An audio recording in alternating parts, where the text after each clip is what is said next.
Muy bien, ya comienzo a grabar. Bien, muy buenas noches, compañeros, simpatizantes, militantes, amigos y público en general. El día de hoy tenemos la segunda conferencia de nuestros ciclos dedicado al mes de la fraternidad 2025, tal como lo hacemos todos los años. Esta vez nos toca con el compañero Herbie Mujica tocar el tema de algo muy interesante, historia gráfica del aprismo. Historia gráfica del aprismo fue ser un proyecto muy interesante que tuvo el partido en los años 70 para contar de manera gráfica la historia priista. Alcanzó 5 ejemplares, ¿no? Y fue dirigido ese proyecto por el compañero Andrés Tanson Escurra. Últimamente hemos visto que había premiaciones, discursos, todo, pero no se habla con los protagonistas directos que llevaron a cabo esta empresa. Y uno de los que llevó a cabo esta empresa de manera directa fue el compañero Henry Mujica Rojas, periodista e investigador. Él nos ha apelado a él para que dé su testimonio de parte de cómo se elaboró historia gráfica del aprismo, porque solamente se emitieron 5 números, y las perspectivas a futuro de volver a reeditarlo.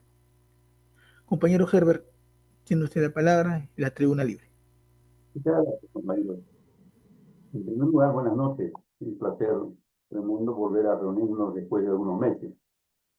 No obstante, hay que recordar, si ustedes me permiten invitarles, al clima de esa época, de los años 70, cuando el gobierno militar empezaba a atenuar su vigencia, resentía ya la desorganización propia y la inmoralidad de muchas de sus acciones en el gobierno, y el creciente descontento ciudadano que empezaba a tomar forma en marchas, protestas, huelgas, paros, constituyéndose el primer gran golpe que recibe el gobierno militar aún vigente de Velasco, fue el 5 de febrero del año 75, que tuvo una connotación no oficial, pero absolutamente triste, porque fuimos nosotros quienes nos solidarizamos con la masacre de los policías en Radio Patrulla, fuimos nosotros los que estuvimos trabajando en el volanteo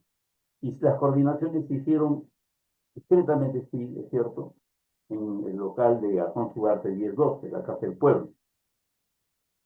Se ha mencionado mucho y por mucho tiempo de manera errada de que el gran precedente en la caída del gobierno militar, la salida del gobierno militar y que condujo a la Asamblea Constituyente fue la huelga, el paro nacional del 19 de julio de 1977.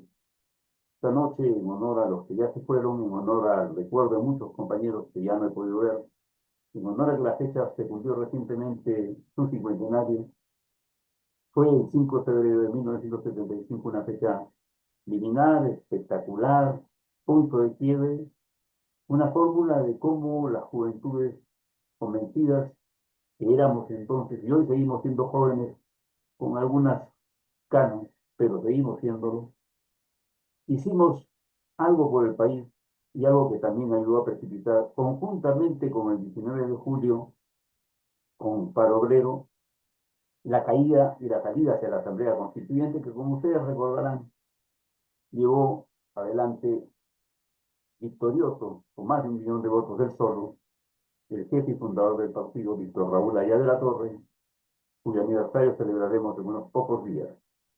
No podemos tampoco, al recordar a Víctor Raúl en su aniversario, en la tradicional fiesta de la fraternidad, olvidar sacrificios heroicos como cuando el 15 de febrero de 1937 cae ultimado a balazos cobardes Manuel Arévalo.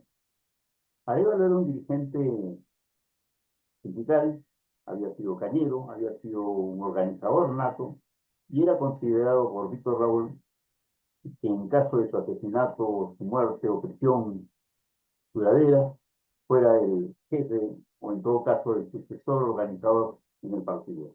Lamentablemente, durante la gran clandestinidad entre 1934 y 1945,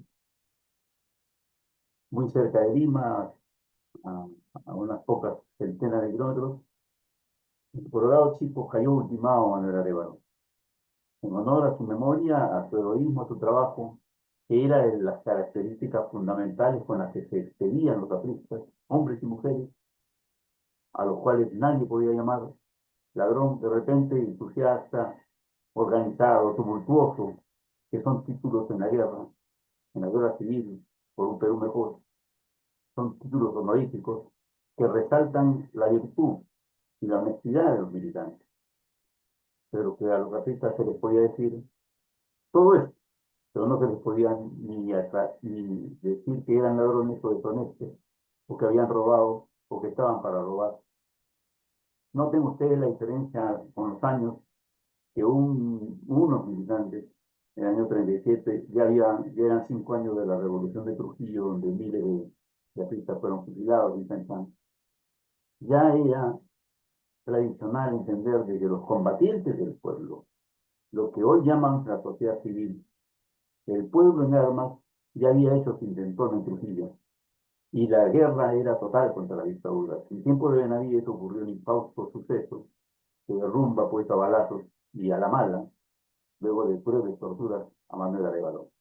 Y decíamos que no podíamos dejar de mencionarlo porque esta semana, o hace unos días, tuve la fortuna de poder escribir sobre Manuel Arévalo a página completa en el Diario Uno, que como muchos deben saber y conocer, es un diario que no es así, que acoge las colaboraciones de este quien les habla, y que, bueno, se leen algunas, y encontré con mucha sorpresa muchos comunicados, muchos mails o WhatsApp, de gente que decía lo siguiente, casi literalmente lo repito, que les había gustado mucho la crónica sobre este señor Manuel Arévalo, porque ellos creían que el único y el más notorio de los héroes del Partido Aprista había sido Manuel Barreto, el Búfalo.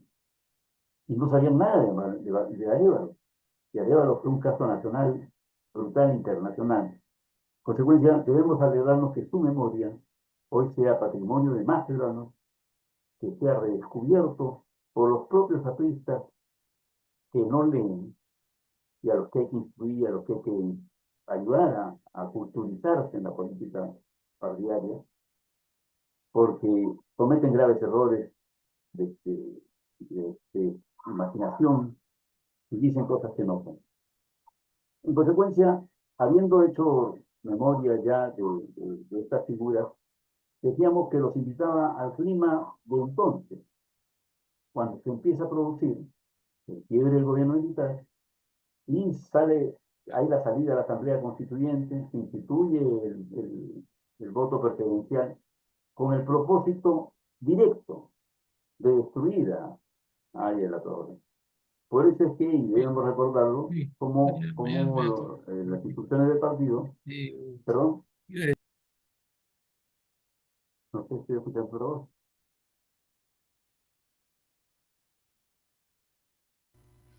no, adelante, compañero Herbert, Ah, no hay ya, problema. perdón, no sé, Por me favor, parece sí, que sí. está. Bueno, Sí, decía, sí, un micrófono abierto, sí. sí, perdón, entonces decía que el voto presidencial fue hecho para destruir la candidatura de la Torre. Y la instrucción del partido fue votar por la 6 y por la 1. Y del 1.250.000 más o menos que sacó el partido, 1.050.000 fueron solo de Víctor Raúl.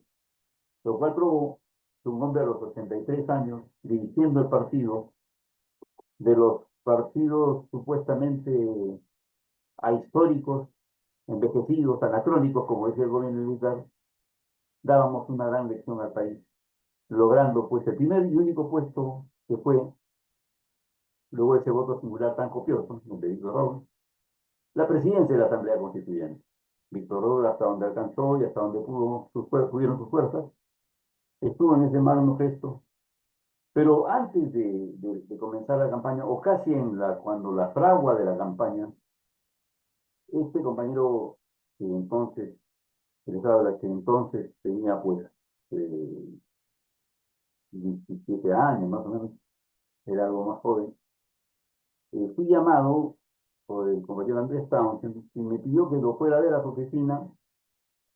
Para todo eso yo siempre visitaba a los compañeros de La Paz porque me gustaba, con mi máquina de escribir tan precisamente muchas de sus experiencias, y hacía cuestionarios y a veces ya los cargoseaba, para decirlo en términos criollos. Y él me dijo, tengo un plan. Y me explicó que él pretendía presentarle al jefe del partido, a Víctor Raúl, un plan para hacer la historia gráfica del partido con textos cortos, pero de una manera gráfica, con las fotos, muchas de las cuales nunca recibieron publicidad. Y la única gran exposición fue el año 57, en el local del partido ya recuperado de Alfonso Ugarte, cuando se mostraron muchas fotos, y hay fotos de ese evento, pero que era el momento, en vista de la campaña, que la gente estuviera y tomase conocimiento de qué es lo que es el APLA, qué había sido y por qué por muchos años sus dirigentes y sus militantes no podían asistir a sus locales, no podían corear sus lemas, no podían cantar sus cánticos, porque habían prohibiciones y habían dictaduras, algunas muy violentas, que mal usaban su fuerza contra los apristas, asesinándolos, encerrándolos, desterrándolos, y en muchos casos una guerra civil no declarada, pero que existió en el país, y que existió de un lado la oligarquía con la Fuerza Armada como su peón, y del otro lado un pueblo aguerrido bajo la bandera de la paz. Y que eso le parecía a él como un elemento primero de propaganda y de instrucción política para la gente en singular, y para nuestros propios compañeros, que tampoco tenían mucho conocimiento porque no había internet, no había correo electrónico, no había celular, no había cable. Era una sociedad distinta. Para llevar a cabo un asunto, un evento, había que reunirse y había que tomar conocimiento y había que visitar las casas. Hoy hay correo electrónico y todos estos artificios que aligeran la vida, pero también la complican. Y también vuelven esclavos a los ciudadanos de los celulares o de las computadoras. Pero bueno, aprovechémoslo en el buen sentido de la palabra. Esta posibilidad de dirigirme a ustedes es una magnífica ocasión, pero que nos permite recordar qué fue lo que se llamó el Partido del Pueblo, historia gráfica de la película. Muy bien, fuimos, después de 2 días me dijo mi compañero Townsend, ¿me acompañas a Villa Mercedes? Bueno, nos fuimos a Villa Mercedes a hablar con el jefe. Y el jefe, que tenía una gran cordialidad siempre con los compañeros de la FARC. Andrés era uno de los fundadores también de la FARC, con Armando Villanueva, Rodríguez Dózola, Julio, Julio Mendoza, creo que Marcos Martínez, y tantos otros. No recibió, yo decía, bueno, ¿qué papel cumplo aquí? Porque me ha traído y qué es lo que yo tengo que hacer acá. Muy bien, y Torrado acogió la idea de hacer los fascículos, la revista de la historia gráfica. Y de inmediato, en su biblioteca, me pidió que bajara unas cartas y moviera unos libros, y nos la pasamos largas horas en eso. Claro que ya entendí que la mano operativa de luchar contra las arañas, arañas apristas, y luchar contra los insectos, me correspondía a mí porque era el más joven, o bueno, para esas cosas estaba capacitado, voy a correr más fácilmente. Lo cierto es que empezamos a reunir fotos. Luego venía la parte brava, ¿no? La parte difícil, que siempre es complicada en este tipo de cosas, que es quién financia y quién paga esto. Y Víctor Raúl sugirió la idea de que acogió con mucha cordialidad Andrés Townsend, de hablar con Enrique Delgado. Ustedes deben acordarse de Enrique Delgado, era el secretario nacional de Economía del partido. Papá, padre de 4 hijos, uno de los cuales fue diputado de la República de Pelucho Delgado, y que tiene que ver con la historia entonces, y que tiene que ver con el ciclo Cerdero, entre otros abogados, porque también asistieron a los compañeros que cayeron presos, pero que era un hombre activo y de entusiasmo, y el padre era bastante más, que además gozaba, y esto hay que recordarlo y reivindicarlo, gozaba de un entronque y una amistad personal con Víctor Raúl. Víctor Raúl lo estimaba mucho, y muchas veces no iba en el carro, en su carro, en un Chevrolet, me parece, o un dos, no recuerdo el de viejo que manejaba Jorge, compañero Jorge Niveles. Entonces iba con don Enrique, eran muy amigos. Y don Enrique era muy conocido porque era un hombre con esas características, pero era un hombre con muy mal carácter. En términos de economía, por eso estaba él al frente. Y se animó y logró, no sé qué aportes, pero ya teníamos un financista. Luego, el compañero Townsend buscó a un hombre a quien no se le ha dado el homenaje debido, uno de los grandes caricaturistas nacionales, que era Priste, que funcionó a partir de 1946 del muchacho en la tribuna, que se llamaba Carlos Roce Silva, más conocido como Croce, ya falleció, pero trujillano, primo de Carlos Manuel Cox, entusiasta y divertido. Y bueno, ya estaba el equipo. Don Andrés Townsend, director, don Enrique Delgado, el editor, Carlos Roce Silva, el diagramador, y quien les habla con el pomposo título muy grande, por supuesto, de investigador. Bueno, empezamos a trabajarlo durante varios meses. A mí me tocaba recopilar y compilar, buscar las fotos, ir a ver compañeros de los sindicatos que me decían que tenían fotos, compañeros que me daban sus testimonios, algunos con fotos de las prisiones en el Frontón, en la Loera, en el Texto, en diversos sitios, testimonios cuyas grabaciones desgraciadamente se han perdido con los años, y logramos un acopio de varios miles de fotos. Pero no todas las fotos podían entrar, como es obvio, teníamos que segmentar y teníamos que hacer 5 revistas que además tenían, y recién lo recordaba esta mañana buscando la revista, esta es una, la primera, tenía un póster al medio, como un atractivo y un plus. Es decir, lo que se pretendía era un elemento de difusión, y si los compañeros me acompañan en el recuerdo, recordarán cómo hacía propaganda los rábanos, que tenían a Editorial Progreso de Moscú vendiendo libros y colecciones completas de los libros de Lenin a unos precios irrisorios. Entonces, era más fácil comprar los libros que sacaba Editorial Progreso directamente desde Moscú que comer un menú.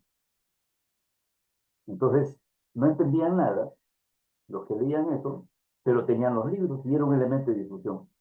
De manera que Víctor Raúl, a mi juicio, pensó en el asunto propagandístico porque, aparte de líder político, ahí entendí el concepto de la propaganda y la difusión con una gran profundidad. Su vida siempre fue la de un gran difusor, la de un gran propagandista. Inclusive quiero recordar que en los billetes él ponía la palabra APRA y nos decía, ¿el billete dónde va? A todas partes, pasa por muchas manos. Y si leen APRA, qué mayor vigencia y propaganda, tanto como las pintas que entonces tenían alguna vigencia.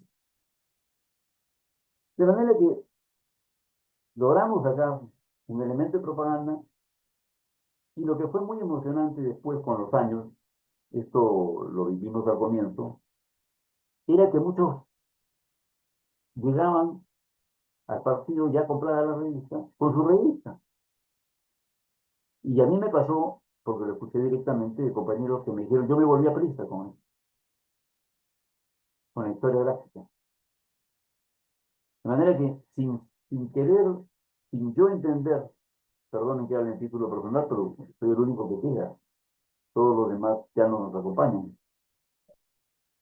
Sin pretenderlo o entenderlo en aquella época, la historia gráfica de la misma fue la reivindicación de momentos cumbres gráficos retratados en fotos de la historia del partido, desde la formación de las universidades populares, desde la huelga en 1919 por las 8 horas, desde la vinculación con los anarcosindicalistas de Víctor Raúl, y el periplo fundamental de 50 años entonces, que constituyeron una opción latinoamericana genuinamente nacional y latinoamericana, pero que también era la respuesta a un mundo en el cual el imperialismo hacía de las suyas, tenía gobernantes cómplices como hoy, renacido con Trump, con China expectante y en pelea con los norteamericanos, y con problemas tan vigentes y tan extraordinariamente vistos que nadie los ha visto en el Perú, salvo los capristas,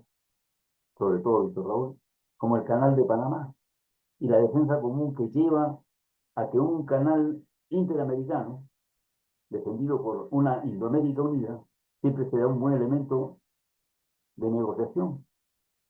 Hemos visto el imperio renacido revivo de Trump, que dice que él quiere tomar el canal de Panamá. Es el nuevo Roosevelt, que en 1903 dijo, I took the Istmo, yo tomé el Istmo. Pero ese es el Teodoro Roosevelt, el imperialismo, la política del gran garrote. Y entonces, esta licencia de textos circuló por todo el país. Las veces que me tocó ya impresa la revista, visitar locales de partido, siempre lo vi y siempre me contaban los compañeros que cuando me presentaban, decían, ¿usted es homónimo o tiene el mismo nombre del señor del compañero de la revista? No, le digo, soy yo. Soy yo.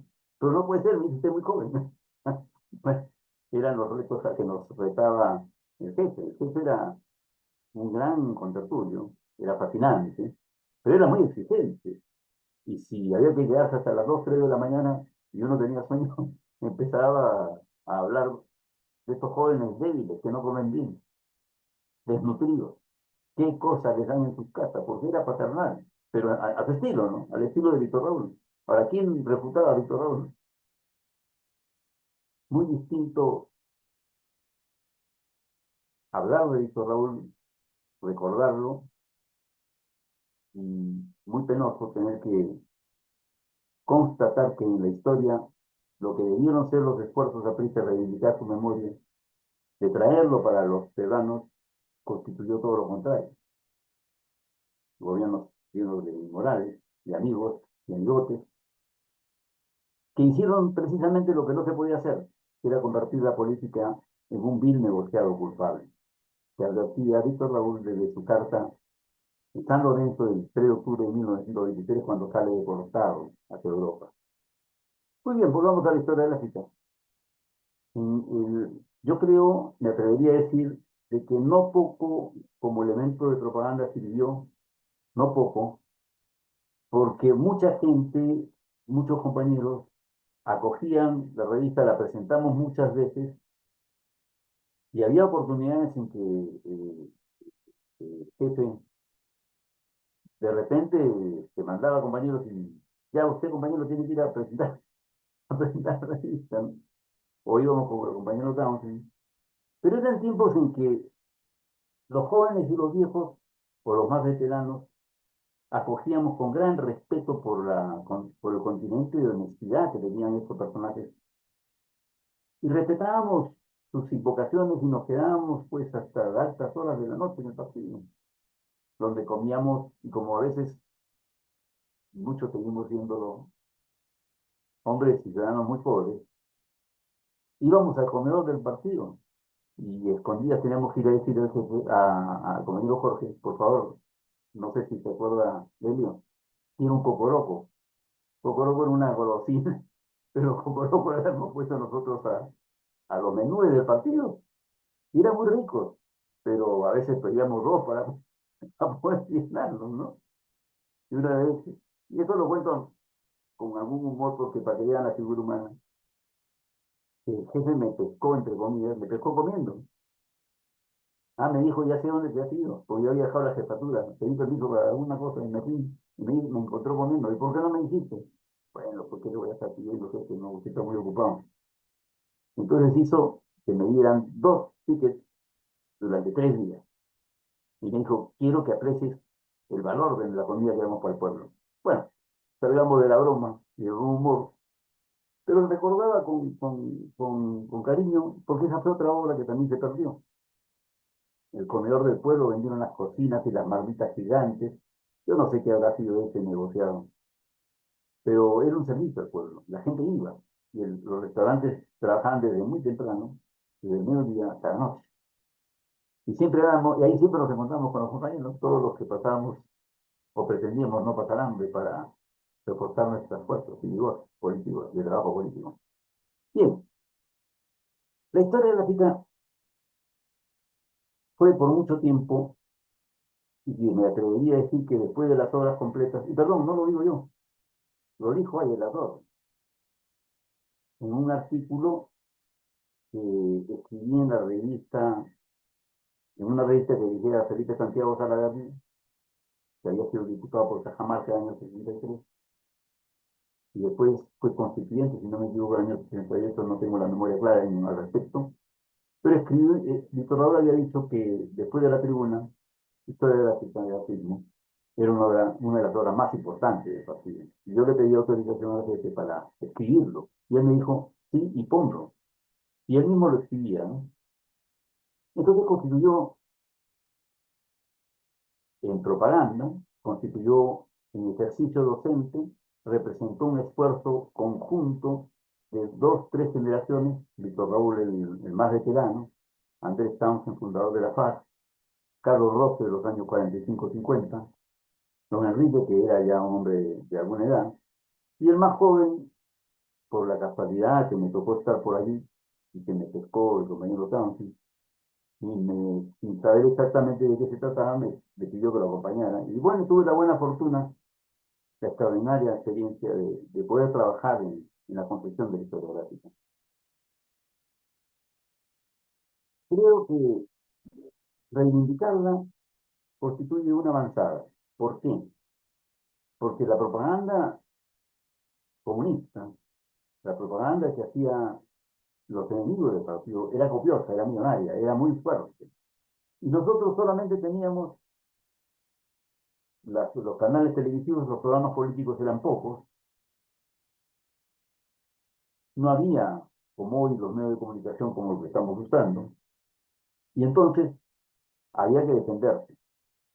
De alguna manera pareciera ser de que sí ayudamos, o sí ayudó a la revista, porque yo me acuerdo de haber presentado la revista en nombre de, cuando el compañero Santos no podía ir, me pedía que yo ayudara, o el jefe, que no iba a ir a presentarla, pero que sí estaba presente en muchas cosas del trabajo, la recomendaron y un compañero que es muy activo en las redes, Tommy Briceño, que es original de Cerro de Pasco, me contó hace algunos años, me dijo, compañero, yo conocí esta revista en Cerro de Pasco y yo me hice aprista por su revista. Yo pensé que usted era un hombre de mucha edad. Bueno, tengo alguna, digo, pero no es mucha. Y sí tuve, porque el compañero tenía pues fascinación de conocer y saber cómo había sido el trato con los compañeros y con Víctor Raúl y con el compañero Townsend. Entonces, digo y sostengo que fue una gran experiencia, inclusiva, orientadora, docente, representó un reto imaginativo nuevo, nunca se había hecho una serie de fascículos como el que les he mostrado sobre la historia del Atlas, y había mucha literatura negativa y mitológica, había mitos a favor, había mitos en contra, y nuestros enemigos políticos aprovechaban todo lo que podían para poder dispararnos por todas partes. Y quiero recordar además, hace no mucho, me enteré, me enteré que se estaba haciendo una reedición de los cinco facímiles.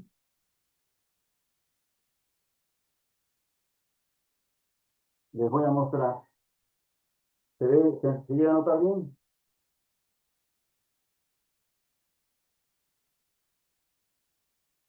Sí, ¿Se sí, llega a notar bien? sí. Muy bien. Esta edición facsimilar con tapa dura, muy elegante, muy linda, compila los cinco fascículos de la historia gráfica. Cuando yo me enteré, pedí comunicarme con el responsable. Adigüey, me comuniqué con el responsable. El responsable era mi compañero José Luis Delgado, hijo de don Enrique, que era el editor de la revista. Lo cual me tranquilizó porque entonces entendí que allí no había ninguna intención de adulterar el contenido, sino de reproducirla facsimilarmente. Y así parece que ha sido, porque yo no he encontrado ningún tipo de discrepancia. La revista es tal cual la sacamos hace 46 años. Al margen de que esto lo hiciera en nombre de la Comisión del Centenario, así dice en el documento, en la presentación, reivindica el último esfuerzo intelectual del propio Víctor Raúl, que eso es lo que fue historiador. Con la revisión escrupulosa del jefe, con la dirección experta y periodística de mucho ojo de Andrés Townsend, y con don Enrique Delgado al mando de la economía, y Carlos Roce en la diagramación, y quienes hablan, contribuyendo al esfuerzo colectivo, hicimos un esfuerzo de difusión, un esfuerzo por hacer conocer la historia del partido, los momentos heroicos, los momentos penosos, las épocas de la clandestinidad, los aportes que se hicieron a la democracia, las fallas que probablemente también se tuvieron y que hoy más que nunca requieren probablemente una revisión escrupulosa, detallista, exhaustiva, severa con nosotros mismos, que permita que el pueblo redescubra la verdad, pero la redescubra no en la falsa expectativa de los miserables y forajidos que se aprovecharon de los puestos del gobierno, con los gobiernos supuestamente del APRA, sino que entienda que la razón de ser fundamental de la herramienta APRA es servir al pueblo, y que no interesa ser diputados o senadores, y que no interesa hacer tráfico de influencias, que no interesa servirse del Estado para que los niños pobres y los ancianos y las mujeres empobrecidas con sus hijos a cuestas sigan pululando por las calles del país causándonos vergüenza a quienes probablemente tengamos un poquito más de recursos. La revolución, decía Víctor Raúl, consistirá en alimentar a los niños, darle salud a nuestra población y generar brechas estupendas de trabajo, bien remunerado con decencia. Esa es la revolución que el Perú necesita, en palabras del título de Manuel Sebane, de uno de los libros de Manuel Sebane. Pero también la gran lección que requiere hoy, habida cuenta, y siempre en términos de los elementos de propaganda, de lo que ha pasado con el advenimiento del gobierno de Donald Trump. Las luchas intestinas han promovido que hay una guerra a muerte contra USAID, la Agencia Norteamericana para el Desarrollo, que se ha descubierto que votó, que, mal, que gastó varios miles de millones de dólares desde el año 61 en la compra de conciencias. ¿Y quiénes fueron los comprados?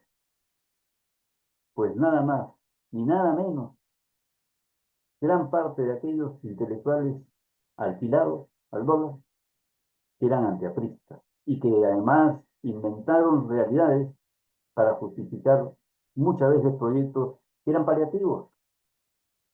Ahí hay una gran estafa, un tremendo robo social a la fe del pueblo, lo cual comprueba además quienes sí eran e inventaron una etapa dura de vivir de esos dineros, pero tienen un tronco común. Casi todos han sido o son antiapristas. Y la pregunta es, ¿quiénes son los que se vendieron al imperialismo? ¿Quiénes son los que nunca lucharon contra las monsergas que el imperialismo pretende hacer pasar con sus publicaciones como buenas, sanas y estupendas? Tócanos a muchos de nosotros, los periodistas en nuestro puesto, y los difusores genuinos del partido, hacer entender docentemente nuestras posturas contra el imperialismo, cualesquiera que fuesen, o el norteamericano, o el ruso que anda de capa caída, o el chino que está agresivo, pero por la dignidad de los pueblos del Perú,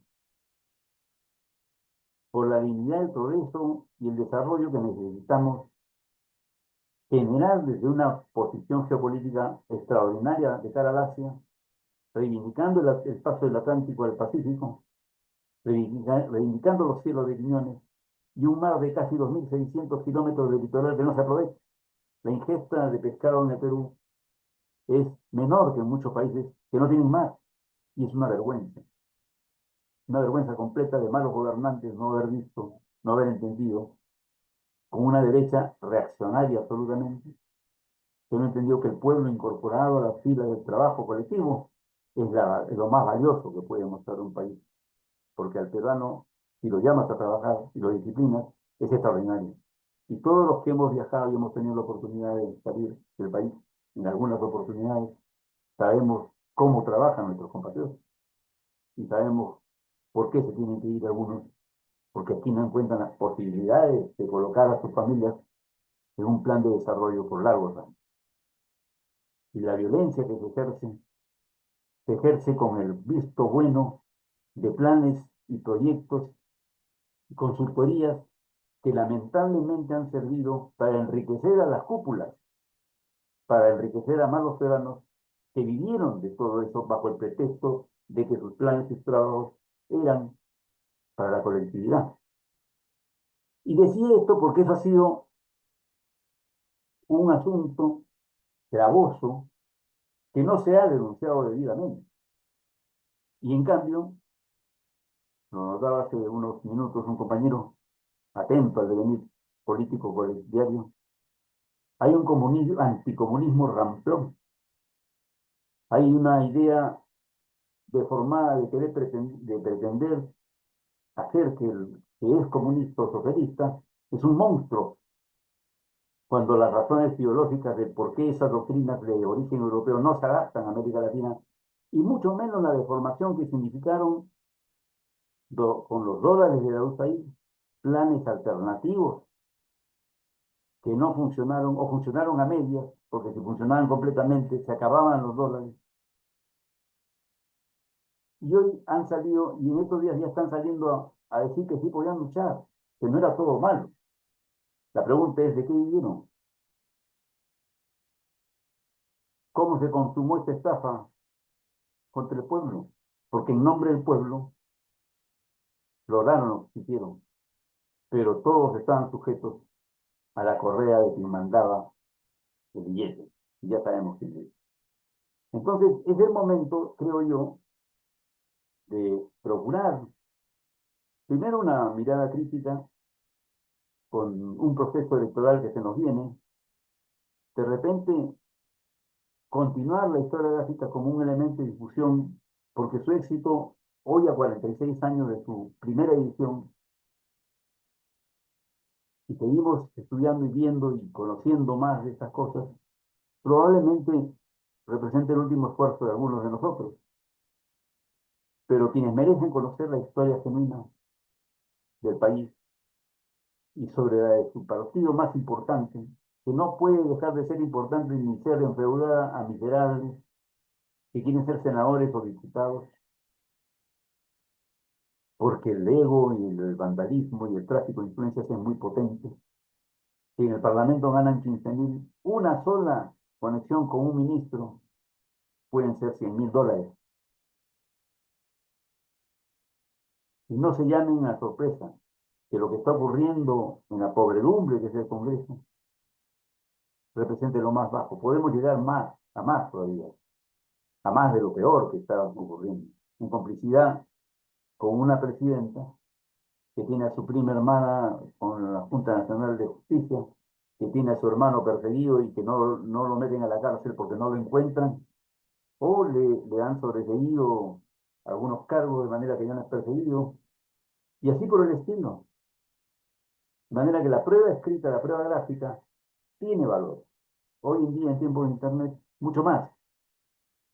Yo estoy procurando la historia gráfica en sus 5 fascículos iniciales de 1978 me la puedan vender o no sé, o donar en formato PDF para poder difundirla.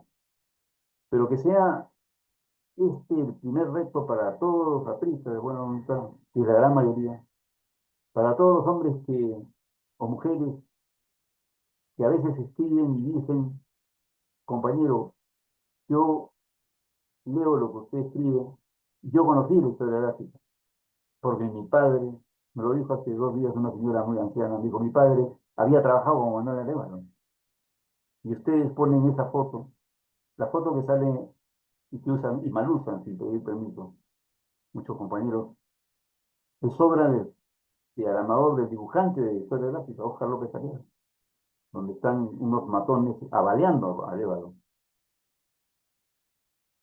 Representa y construye el reto de poder continuar la historia gráfica. ¿Quiénes, cómo, con qué recursos? Serán siempre los sanos, serán siempre los buenos, tocaremos las puertas, pero hay una tarea formidable. Y en este mundo, y en este mar de, de circunstancias narradas, creo pues que deberemos terminar diciendo que nuestra promesa, dijo Raúl, de que seguiremos bregando y trabajando a la luz y en la luz que Él nos enseñó, que nos enseñaron los mártires, que nos enseñaron las diversas promociones que sacrificaron sus vidas por un Perú mejor, libre y justo y justo. Que esa y no otra es nuestra promesa reiterada y esforzada. A los compañeros Víctor Raúl, Andrés Townsend, Carlos Rosa, Enrique Delgado, que ya no nos acompañan esta noche como prolegómeno de las festividades de la fraternidad, un homenaje fraterno a ellos y a su memoria, a su trabajo que hoy distinguimos y recordamos, como un homenaje del que era más joven, pero que siempre lo recuerda con fraterno cariño, porque tengo que agradecer que gracias a ellos lo poco mucho que aprendí significan de alguna manera y muy modesta cuota en esta forja de un Perú que todos anhelamos. Compañeros, muchas gracias. Gracias, compañero Herbert. Muchísimas gracias por su intervención. Bien, empezamos con rol de preguntas. Pueden levantar la mano, por favor, tal como siempre hacemos en todas nuestras sesiones, para poder darles la palabra. Preguntas.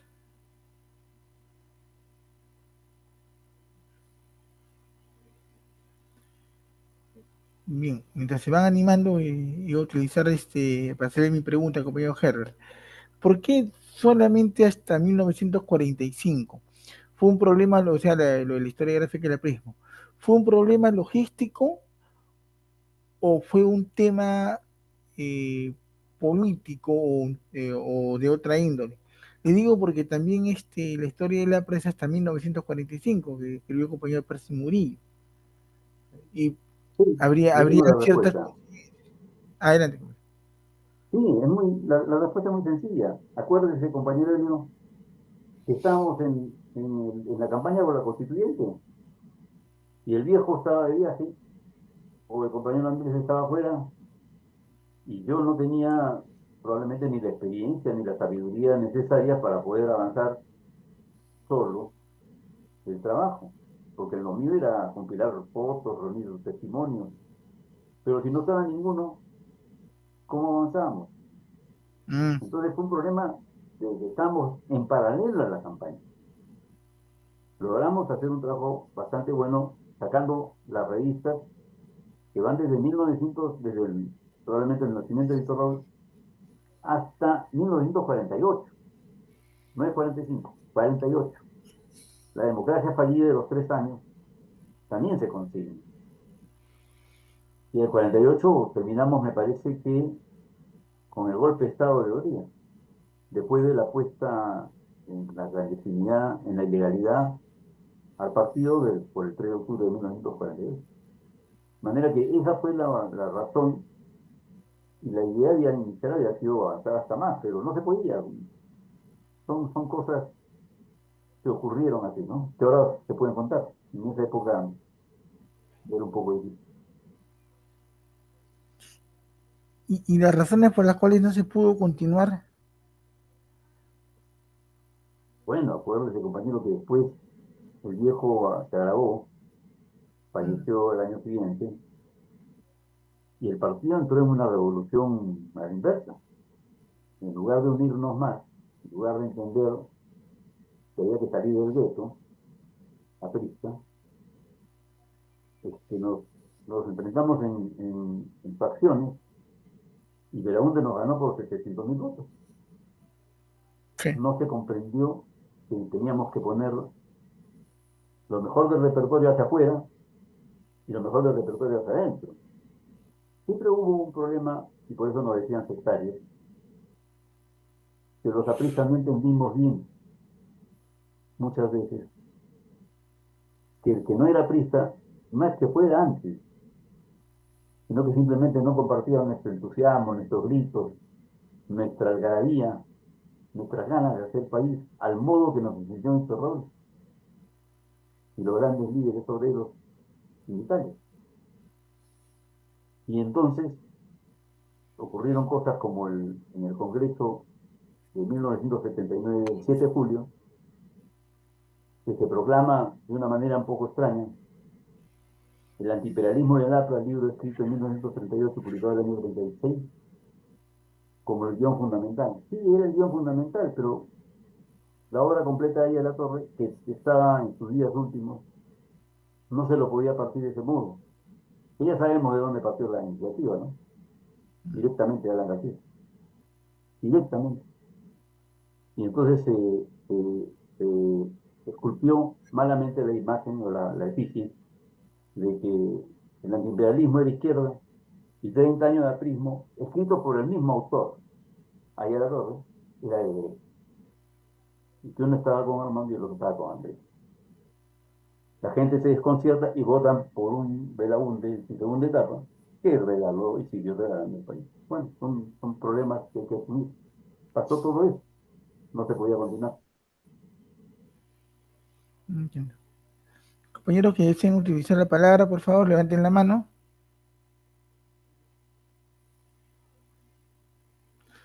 Adelante, compañero Emiliano.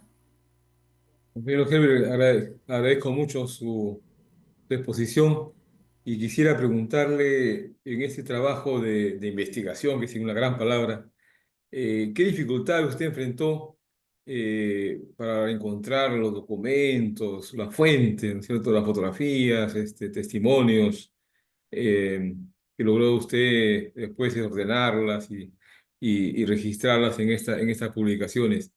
¿Nos puede comentar si, porque si uno ve, por ejemplo, los partidos, por ejemplo, Mariátegui, ¿no?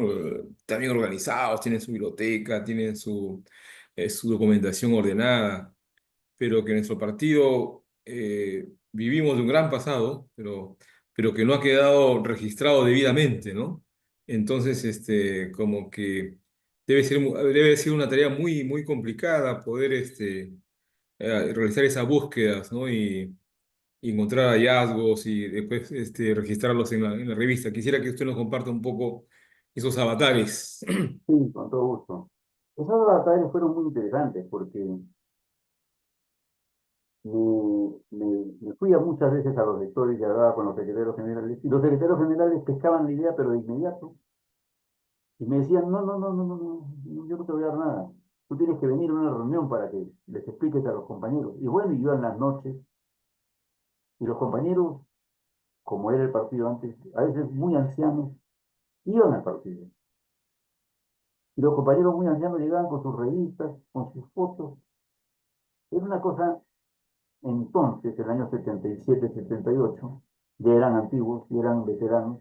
Imagínense lo que significaba para ellos estar con la posibilidad de que el partido los recordara, de que se hiciera una exposición gráfica, que se hiciera una revista en una campaña electoral, pero que se los recordara y se los reivindicara. Muchos compañeros anónimos nunca figuraron ni en la prensa, ni en la televisión, ni en la radio, pero sí figuraban en los registros penales, porque habían estado presos o extraditados y muchos murieron, o asesinados, Castro Arévalo, o heroicamente como Perico Chávez. se ha reivindicado muy bien estos días, Helio. Pero sí había mucho concurso, era emocionante, la verdad que fue emocionante, porque se reunían los compañeros y se pasaban la voz, como no había internet, no había correo electrónico, no había WhatsApp, y los compañeros vivían de casa en casa, y eran los compañeros más viejitos a veces los que iban de casa en casa, porque había sido siempre la tradición, cuando se vendía la tribuna, el pan caliente, los compañeros se pasaban, estaban acostumbrados a ese tipo de manejo. Eran cuadros políticos, que hablaban lo necesario, que respetaban. Compañero que tenía 17 años, 18 años, ¿qué iba a hablar ante un público de experiencia, jugado en la cárcel, en el destierro? Pero tenía que hacerlo porque me pedían que explicara y la gente se emocionaba.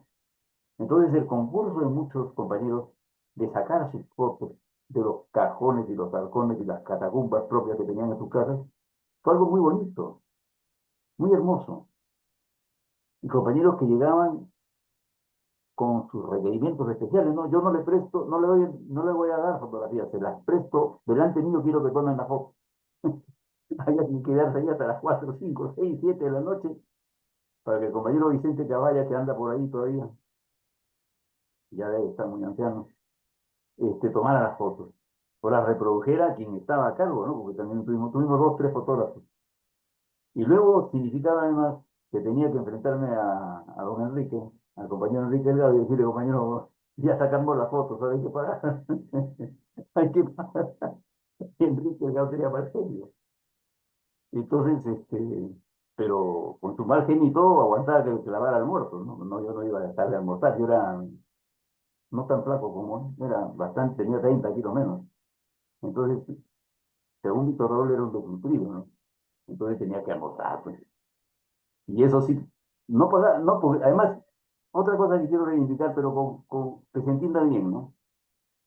No cobrábamos ni un centavo, nunca nos pagamos nada de nada. El único que recibía movilidad era yo, y para los almuerzos, que don Enrique buscaba el almuerzo más barato, ¿no? El menú que con los días, que ya no como tanto. Pero nadie cobró nada, era puro amor, pura entrega, pura consagración al ideal, por la reivindicación de un pasado no vergonzante, sino glorioso.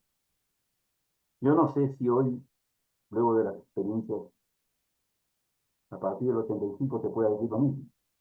Retaría a muchos a que nos digan y nos convenzan si caminaron por el lado de la luz honesta del trabajo constructor o se hundieron en las mazmorras oscuras de la falta de honradez. Y por eso es que el partido está como está. Pero no nos quedemos en eso, ayudemos a que esto siga funcionando y trabajando. Creo haber satisfecho, compañero Emiliano, su respuesta. Gracias.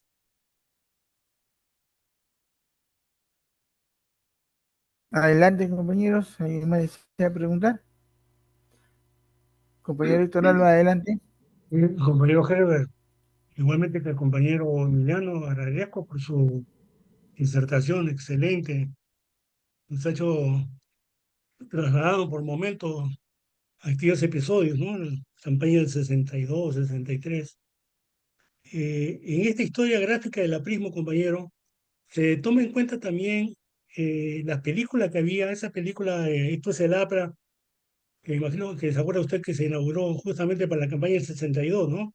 Que se dio como en estreno en el cine de San Martín, y las colas que había afuera, la cantidad de personas que querían ingresar, me acuerdo, cuando se estuvo propagando esa película.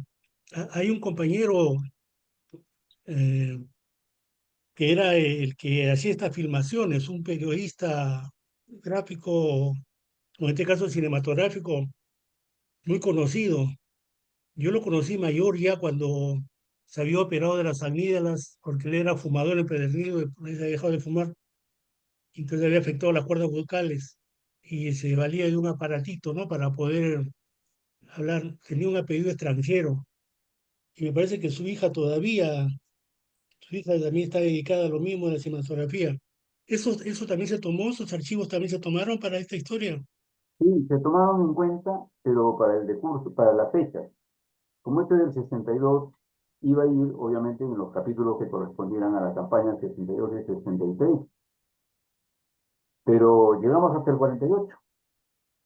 Inclusive hay otras filmaciones, la filmación de la Plaza de Toros del año 33, porque el 31 no estoy seguro que si se grabó, pero la del 33 sí, y la Marcha de los Búfalos, y después, del año 46, hay extractos que los vi hace poco nuevamente en un registro de la Biblioteca Nacional del extraordinario discurso de Manuel Sedán, cuando en el año 46 en el Estado Nacional el que primero habla es, a nombre de la juventud y Felipe Las Casas, cuando se instaura la fiesta que vamos a conmemorar de la fraternidad. Entonces se tomaron en cuenta esos testimonios, hicimos entonces, se llamaba unos negativos de parte de la película, pero no se pudo avanzar más. Y sí, yo recuerdo ese compañero, pero a su hija ya no le he vuelto a visitar, ya probablemente por el tiempo ya no estén con nosotros. Sí, un apellido cero, no me acuerdo cómo, cuál, pero lo fui a ver inclusive cerca de la Avenida Brasil, donde era su casa o su laboratorio. Anímese, compañeros. Muchas gracias, compañero. Nada más. Tratamos. Aprovecho, Adelante, compañero. Sí, aprovecho, compañero compañero Emiliano, sí. Herbert. ¿Se puede, Elio? Adelante, adelante. Aprovecho, ha mencionado a Manuel Soane y a mí siempre he tratado de tener esa inquietud de encontrar audios, videos de Manuel Soane y no he podido encontrar. He buscado en YouTube, en compañeros, he preguntado y siempre habla pues de la gran oratoria de Manuel Soane, ¿no? De su gran capacidad comunicativa y además de, claro, sus obras de pensamiento político renovadoras realmente, ¿no? Pero no sé si tú, Herbert, has encontrado tú alguna documentación en audios, videos de Manuel Suárez. Sí, sí, quien tiene y tenía esos audios, alguna vez en las grabaciones antiguas de esas de Garrete, era Elena Tábara, que fue su viuda, ¿no? Elena Tábara Esteban en el departamento que tenían en Diagonal, Miraflores. Lamentablemente Elena Tábara Esteban ya falleció. Y estaba con esa inquietud igual porque nunca he escuchado a Esteban, nunca he escuchado, o no recuerdo haber escuchado. Lo he visto en fotos y en videos, algunos videos, pero que no tienen audio. Pero la mejor compilación de textos oratorios de Seoane está en un tomo grueso de 700 páginas que sacó el Congreso en el año 87, me parece. No estoy muy seguro de la fecha. 87, lo he revisado hace unos días. Y sí, Seoane era un monumento. Cuando uno lee, se emociona. Imagínense haberlo escuchado. Era un gran orador parlamentario, ¿no? Pero además era un gran motivador del alma popular. El alma popular fue el que le puso cachorro, pero era el cachorro de quién, nadie de la cosa. Era un hombre que emocionaba con su sola presencia, pero además un gran comunicador y un buen escritor, además. Y voy a hablar con quien era muy próximo a él, porque era casi como una especie de hijo, que era Pancho de Canseco, y de repente tiene lo que su mamá guardó. Ojalá, ¿no? Porque me pedía que pudiéramos reproducirlo y ponerlo en internet. Sí, es una buena idea. Gracias.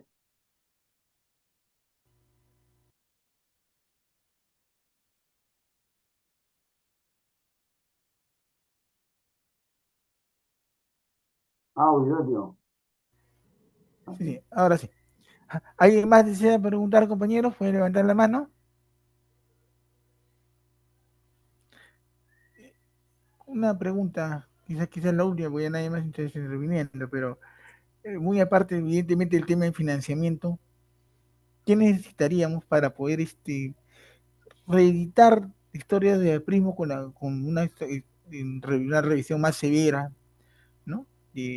Para poder mejorar y con las nuevas cosas que de repente en un momento se omitieron y ahora se puede incluir y poder continuar hasta cierto año, digamos hasta el año 80, hasta el año 85, por una fecha, ¿no? Existen las condiciones de poder hacer la parte del financiamiento. ¿no? La Ahora, condición logística, la lo condición de historia. que pasa es que el 85% u 80% de todo este tema viene o está acompañado por el financiamiento. Hoy, por ejemplo, le cuento una circunstancia real. Entonces, que era joven y estaba en San Marcos, viví en el partido, ¿no?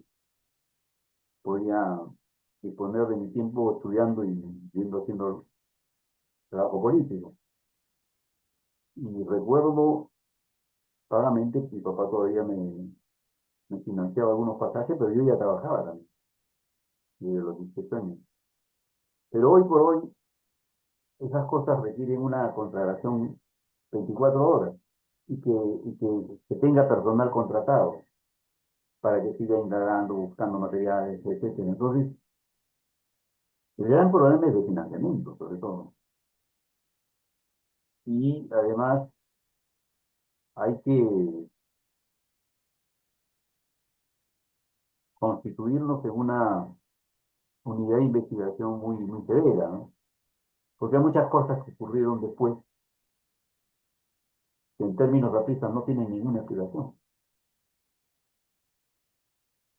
En términos de hombres rectilíneos que nunca tuvieron riqueza propia, no tienen explicación. Que hoy el pueblo identifique las siglas del APRA con deshonestidad, con latrocinio, con robo, y se juzga a todos los que somos racistas como si fuéramos o hubiéramos sido parte de un robo sistemático, sin castigo, sin jueces que castiguen a los autores, se juzga mal, y en no poco eso significa el descrédito, el desprestigio de capitán a página. Entonces, muchas veces me he preguntado si la historia es como se la cuenta en el Perú o es la historia genuina, trágica de repente, la que debemos contar. Pero sobre todo, compañero Elvio, este es un tema de financiamiento. Derechos de autor no hay porque no queda nadie. En todo caso, quedaría el que habla. Yo no tendría ningún inconveniente, ¿no? Al contrario, por el contrario. Y hay que incorporar a nuevos. Hay muchos jóvenes, pero que no tienen orientación. Yo creo que esta es la oportunidad interesante, luego de haber descubierto cómo se han vendido otros. Y no descartemos que entre los que dicen ser nuestros, también hay gente que no entiende la idea periférica del diablo. Pero esa sería mi respuesta. De acuerdo, compañero Herbert. De acuerdo. Bien. ¿Alguien más desea preguntar, por favor? Me atrevo a preguntar a compañero Herbert que estos textos gráficos son, digamos, un esfuerzo por dar testimonio, memoria histórica, ¿cierto?, del glorioso pasado del aprismo. Y que también en tu exposición has señalado que ahora realmente se ha perdido el sentido de la política, ¿no es cierto? Ya no es para servir, sino para servirse, ¿no? No es para buscar el bien común, sino los bienes particulares, ¿no? Ya los compañeros no buscan las transformaciones, sino buscan más bien, digamos, si la posibilidad que le den un puesto o ser candidato, ¿no? Hay un comportamiento electorero.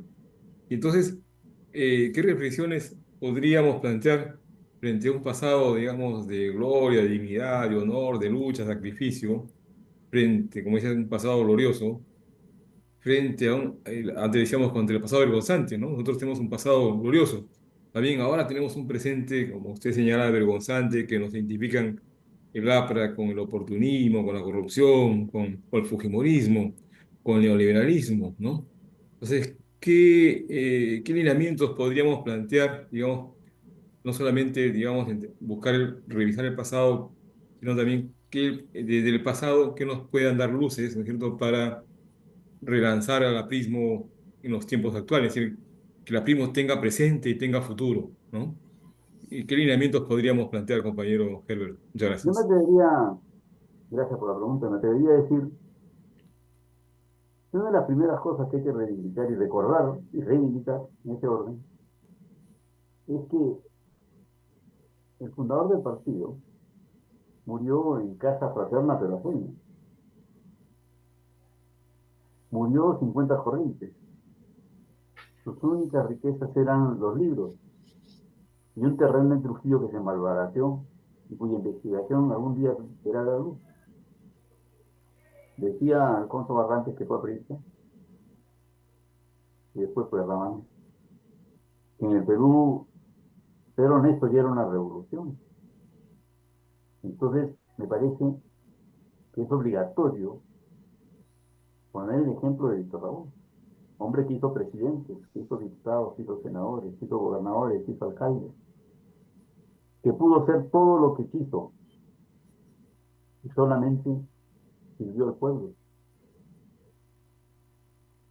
solamente se constituyó en algo que era muy difícil, trabajar por el bien común. Y siempre me he preguntado, ¿es que nosotros tenemos que cargar con las deshonestidades ajenas? Hay que separar la paja del trigo. Hace algún tiempo, en una reunión que no era política, era una reunión de amigos, una persona se refirió muy violentamente a los artistas, ¿no? Entonces yo le pregunté, ¿y usted tiene pruebas de lo que está diciendo? Porque decía pues que nos habíamos robado esto, lo otro, ¿no? No, pero la gente dice, un momentito, usted ha dicho que es loca, quiero avisarle, quiero prevenirle, que yo soy artista. Yo no he robado nunca en mi vida. Yo no formo parte de ninguna banda. No tengo nada que ver con los presuntos delitos que usted dice denunciar, porque usted no ha puesto ninguna prueba, ni nos ha dicho ningún nombre, ni nos ha dicho una fecha, ni nos ha dicho el número de expediente. El pata no sabía dónde meterse, pero es que también hay mucha ese conformismo, ¿no? Sí, nos dicen de todo, pero nosotros seguimos, ¿no? ¿Cómo vamos a seguir sin deslindar, sin poner los puntos sobre las sillas? Yo creo que ahí hay un tema muy importante, que es con nuestros actos demostrarle a la gente que no somos un partido que renace para las elecciones y que da el triste espectáculo de ver que agarramos una diputación y una senaduría y nos llevamos al compadre que trabaja conmigo al Parlamento. Y el sueldo no alcanza, entonces hay que traficar con las influencias, que es lo único que hacen en el Parlamento. Yo fui testigo una vez de cómo hubo una entrevista con un ministro que vendía a $50.000. No importaba que el ministro hiciera lo que ellos querían, era la llegada del ministro. Y eso lo hizo un diputado, lamentablemente en nuestro país. Entonces, ¿qué lineamientos? Yo creo que demostrar con la pureza de un pensamiento muy claro, pelear, hay que salir a pelear. Yo no pretendo ser inmodesto, pero a muchos compañeros, de buena o mala fe algunas veces, dicen, tú estás metido con los comunistas, tú eres rábano, tú eres pro rábano. Y yo le preguntaba, ¿y un rábano escribe sobre Manuel Alévalo? ¿Y un rábano habla sobre el arroyo del canal de Panamá? ¿Y un rábano habla sobre Medeiros? ¿Y un rábano habla sobre las universidades populares? Celebro que tu ignorancia sea tan grande como para corregirte, le dice. No volvió por el vuelto, se fue en la lista, porque tanta brutalidad no se puede conseguir. Esa es ignorancia. Pero si hay ignorantes en tiempos como los actuales, es porque o no hemos hecho la propaganda suficiente o no lo estamos haciendo bien. Hay compañeros, no, perdón, no compañeros, sino amigos, que dicen, ¿cómo puedes escribir todos los días? Bueno, pues que básicamente en este país todo está por escribir. ¿Cuál es el problema? Malo, bien, bueno, trato de difundir. Pero nunca dejo de recordar los principios en que fuimos formados en la juventud. Beto, buenas noches. ¿No? Los principios que fuimos formados en la juventud por grandes maestros, cuyo ejemplo hemos seguido. Es una barbaridad que nos digan o nos metan a todos en el saco, pero hay que demostrarlo con obra, hay que demostrarlo con producción, hay que demostrarlo con proyección a la sociedad. Temas como los que se tratan a veces, ¿a quién le importa la pesca en el Perú? Y hay unos grandes intereses enormes que nadie toca. Y ha habido compañeros que han sido ministros de pesquería. Pero no les importa el asunto. Hay temas como Chancay, temas como la cuestión con Chile, la cuestión aérea con Chile, que le está costando al país en pérdidas aproximadamente 5.000 millones de dólares. ¿Y saben cuándo se firmó eso? Se firmó en 2011. ¿Quién estaba en el gobierno? Lamentablemente, una falta de visión, una falta de exactitud, una falta de información de repente, no me atrevo a pensar más, dejó que esa ventaja fuera para LAN entonces y LATAM. O sea, ¿qué más que eso, no? Yo creo que hay que estar presentes en la lucha en la sociedad, en las asociaciones de familia, en los clubes de madres. Créanme, compañeros, yo lo repetía y los que han llegado deben saberlo, lo repito muy, muy cortamente. Hay gente que cree que el aprismo fue Manuel Barreto en Trujillo y la Revolución, y no conocían a Manuel Arévalo. El Búfalo murió heroicamente atacando el partido, pero a Manuel Arévalo lo destrozaron luego de tortura, y era un líder sindical que había sido constituyente el año 31. Y cuando la gente se entera dicen, pucha bien, ahora entiendo, me dicen, por qué el APRA dura tanto, porque han tenido sus mártires, han tenido sus glorias, han tenido a quien velar en sus imaginaciones extraordinariamente combativas. Creo que si nos ponemos a cada uno de nosotros a preguntarnos qué reflexiones son las que corresponden, son, por ejemplo, decirle, como decía Esteban en el año 46, que el APRA no es un club de compadres para repartirse el presupuesto nacional, que las diputaciones y las senadurías no son premio a nada, son deberes y son una línea de exposición en primera fila ante el peligro, que significa pelearse contra los poderosos que siguen gobernando el Perú, contra las oligarquías de todo tipo, intelectual, económica, política, delincuencial, del narcotráfico. Miren ustedes el daño profundo que tiene el narcotráfico. Miren ustedes Trujillo que está liberado, entre comillas, a los delincuentes. Cada día matan gente. ¿Y por qué? Trujillo es una vergüenza.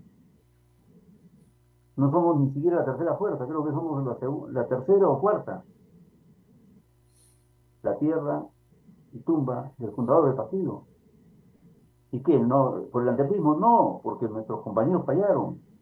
Sus ejemplos son malos, fueron deshonestos. Hay que separar la paja del trigo. Creo que eso engloba el gran mensaje, ¿no? Que todos debemos hacernos porque hemos pertenecido y pertenecemos a una gran colectividad que supo luchar contra el pasado vergonzante con la nueva doctrina que surge ya, ¿no? Letra de nuestro himno. Gracias. ¿Alguien más desea preguntar, por favor? La palabra, compañero. Bien.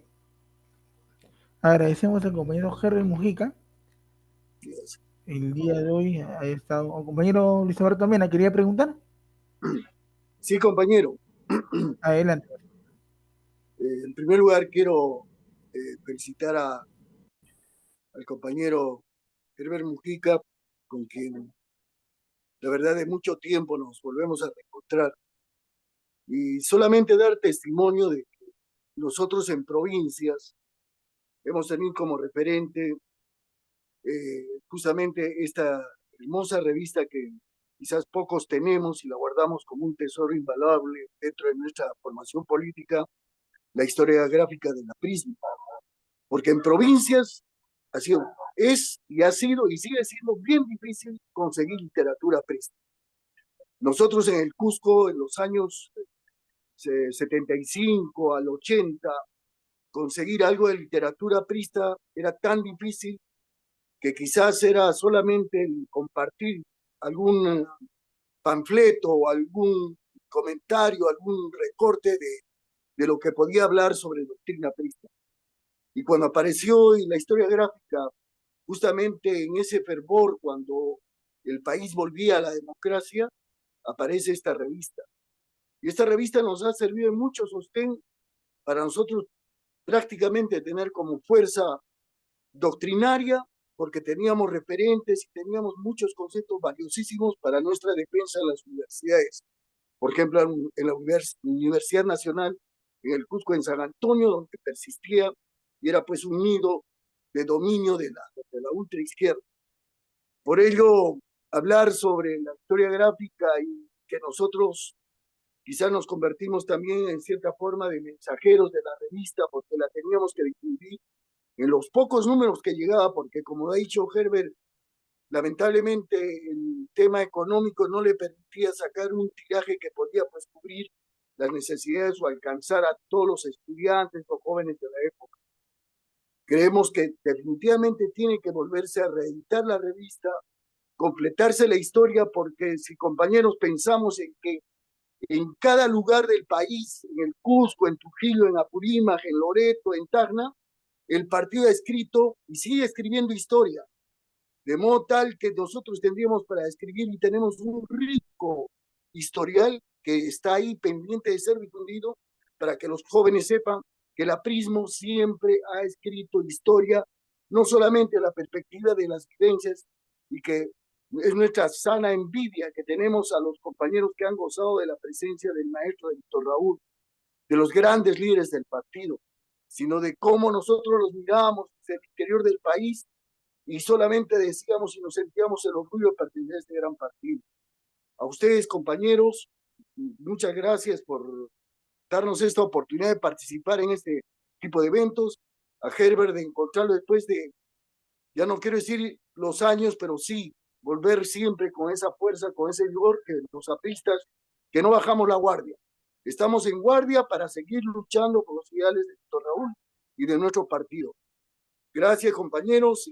Herbert, mis felicitaciones. Espero encontrarnos personalmente. Yo desearía hablar, primero saludar a Beto Mena, a quien no veo personalmente no lo veo hace como 50 años, o algo menos. Pero quiero reivindicar la misma figura y la misma sonrisa, y la misma combatividad fiel a la hora de enfrentarse a los enemigos. El compañero Beto Mena nos ha acompañado durante largos años, siempre en la defensa de las ideas del viejo, siempre en la postura elegante de decir que tengo orgullo de ser aprista, pero sobre todo de una lealtad al legado y al recuerdo de esos hombres de oro y esas mujeres de oro que fueron las del partido. Beto, mucho gusto en saludarte, muchas gracias por tus palabras. Creo que los compañeros han entendido que esta noche hemos tenido un reencuentro, todos, en los prolegómenos del recuerdo de Víctor Raúl. Y eso bien vale un video de la prueba. Muchas gracias. Fraterno abrazo, Herbert. Fraterno Muchas abrazo. gracias. Bien. Qué bien. ¿Alguien más quiere comentar, por favor? ¿Alguien para cerrar?